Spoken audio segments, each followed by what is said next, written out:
A recent report has revealed that KDB Life Insurance holds capital amounting to approximately 17.85 trillion won, while its liabilities exceed this figure at nearly 17.99 trillion won.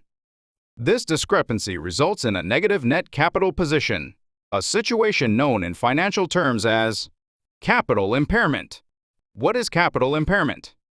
Equity represents the difference between a company's assets and its liabilities, the money it owns minus what it owes.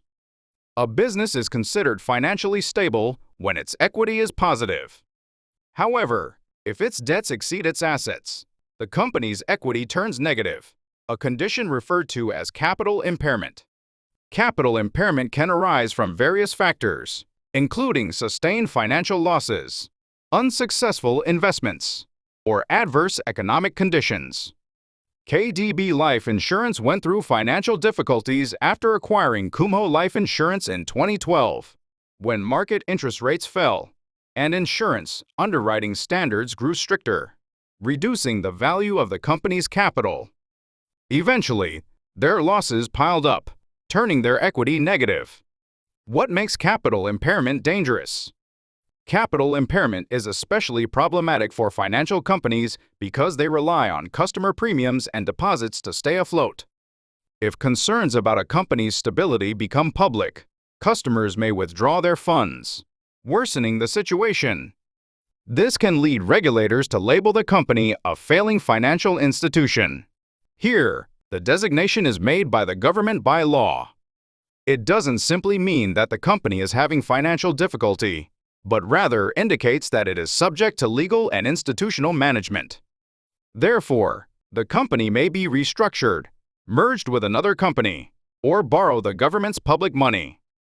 Designating a company as a failed financial institution damages public confidence in the financial system and creates broader social and economic challenges. Capital impairment and social burden. KDB Life Insurance is owned by Korea Development Bank KDB, a government-run bank that supports risky companies rejected by profit-driven commercial banks. KDB, along with other investors, acquired Kumho Life Insurance and tried multiple times to sell it but was unsuccessful.